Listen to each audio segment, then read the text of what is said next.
ये नून लीग वाले और ये पीटीआई वाली थोड़ी पीपल पार्टी वाली मिन्नतें करते हैं कि हम इमरान खान साहब के साथ इत्तेहाद करते हैं, तो ये क्या मामला है?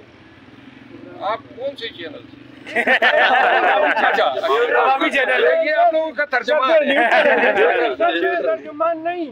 मैं चलिए मुझे अब बात करने दें, ना अभी आप ना करें, फिर मैं चला जाऊंगा, आप ना करें ना। सर जी आप मत चला जाए, लेकिन एक सवाल आपसे है। सवाल करो। सवाल ये है कि अगर कोई न हो तो इमरान खान के साथ सिर्फ मैं होऊंगा और सिर्फ इमरान खान होगा।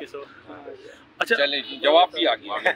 सवाल ये है, अली नवाज अमान के मुतालिक कल भी जो खबरें गर्दिश करी हैं, गिरफ्तार हैं, प्रेस कॉन्फ्रेंस पाकिस्तान तहरीक इंसाफ इस वक्त समझ रही है कि प्रेस कॉन्फ्रेंस बस आने ही वाली है, और अगर बिलफर्ज आ गई तो अली नवाज अमान पर भी ऐसे ही कांटा लगेगा जो फवाद चौधरी और दीगर पर लगा।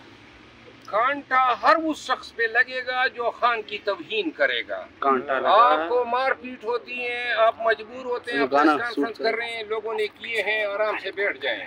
लेकिन जो शख्स खान के खिलाफ जो है वो जिस तरह फरूख हबीब ने किया था, वो खान के खिलाफ जब गलाजत के ढेर उगलेंगे तो फिर ऐसे लोगों को माफ नहीं किया जाएगा।